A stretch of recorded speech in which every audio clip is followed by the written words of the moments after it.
Read and observe the underlined words in the following sentences. ఇక్కడ ఉన్నటువంటి గీత గీసినటువంటి పదాలని చదివి వాటిని జాగ్రత్తగా గమనించండి.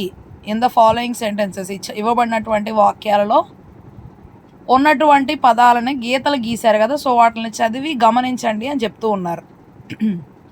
Tenali Rama had a huge garden.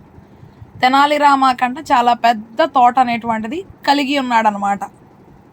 Tenali Rama చాలా పెద్ద తోటను కలిగి ఉన్నాడు. తెనాలి రామ అనేటువంటి పదాన్ని గీత గీశారు.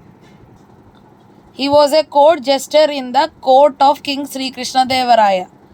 ఆయన ఏంటి అంటే ఆస్థానంలో ఉన్నటువంటి రాజుగారిని చక్కగా నవ్వించేటువంటి వ్యక్తి అనమాట. సో హాస్యాస్పదంగా మాట్లాడి రాజుగారికి వినోదాన్ని కలిగించేటువంటి వాడు. ఎవరి ఆస్థానంలో ఉన్నాడు, ఎవరి రాజుగారి దగ్గర ఉన్నాడు అంటే శ్రీకృష్ణదేవరాయ అనేటువంటి ఆయన యొక్క ఆస్థానంలో, ఆ రాజ్యంలో ఉన్నాడు. In the Kingdom of Vizianagaram, అది విజయనగరంలో ఉన్నటువంటి రాజ్యం అనమాట. సో ఆ యొక్క రాజ్యంలో ఈయన ఉన్నాడు. ఎవరు? Tenali Rama. In sentence 1 and 2 the words Tenali Rama, ఇక్కడ ఏంటంటే శ్రీకృష్ణదేవరాయ అనేటువంటి పదాన్ని గీత గీశారు, విజయనగరం అనేటువంటి పదాన్ని గీత గీశారు రెండో వాక్యంలో మనం చూసినట్లయితే. ఇన్ సెంటెన్స్ 1 and 2 మనం ఆ యొక్క మొదటి వాక్యాన్ని రెండో వాక్యాన్ని చూసినట్లయితే ద వర్డ్స్ తెనాలి రామ, ఈ పదాలు ఏవైతే ఉన్నాయో Tenali Rama, Srikrishnadevaraya and Vijayanagaram are nouns. ఇక్కడ మనం చూసినట్లయితే తెనాలి రామ, శ్రీకృష్ణదేవరాయ, విజయనగరం అనేటువంటివి నామవాచకాలు. And denote the names in particular. Okay, so మనిషి యొక్క పేరు అనేటువంటిది మనకు తెలుస్తూ ఉంది. Such nouns are called proper nouns. అవేంటి అంటే ఖచ్చితంగా ప్రత్యేకింపబడినటువంటి నామవాచకాలు, ప్రత్యేకమైనటువంటివి, సామాన్యమైనటువంటివి కాదు. Proper nouns. A proper noun is the name of a particular person, a place or a thing. Proper noun అంటే ఒక వ్యక్తి గురించి, ప్రత్యేకంగా అతని యొక్క పేరు గురించి, ప్రత్యేకంగా ఒక స్థలాన్ని గురించి, ప్రత్యేకంగా ఒక వస్తువు గురించి మాట్లాడేటప్పుడు సో దానిని ప్రాపర్ నౌన్ అంటాం. గీత అనేటువంటిది ప్రాపర్ నౌన్. తాజ్మహల్ అనేటువంటిది ప్రాపర్ నౌన్. మహాభారత అనేటువంటిది ప్రాపర్ నౌన్ అనమాట.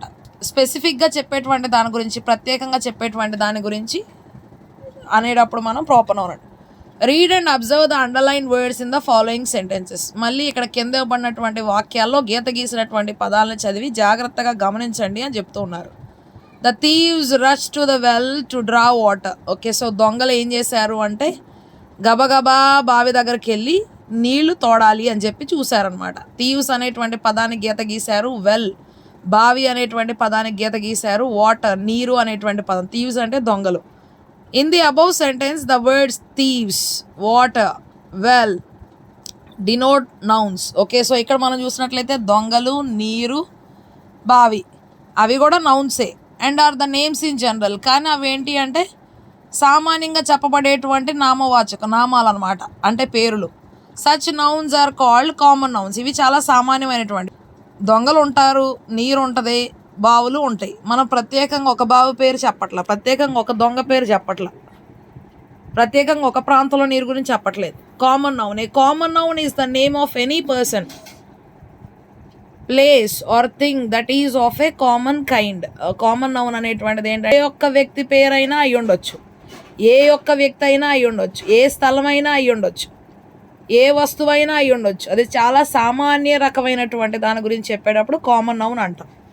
Read some more examples below for common nouns and proper nouns. మనకి ఈ యొక్క కామన్ నౌన్స్కి ప్రాపర్ నౌన్స్కి డిఫరెన్స్ తెలియడం కోసం ఇంకా కొన్ని ఉదాహరణలు ఇచ్చారు, వాటిని చూడమని చెప్తున్నారు. చాక్లెట్, చాలా చాక్లెట్స్ ఉంటాయి కానీ మనం 5 స్టార్ గురించి చెప్తున్నాం అనుకోండి, అది ప్రాపర్ నౌన్ అనమాట.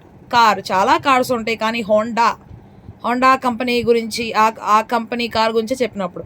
మొబైల్, చాలా మొబైల్స్ ఉంటాయి కానీ శాంసంగ్ అనేటువంటిది అది ఒక బ్రాండ్ అనమాట, సో అది ఒక కంపెనీ ఫోన్.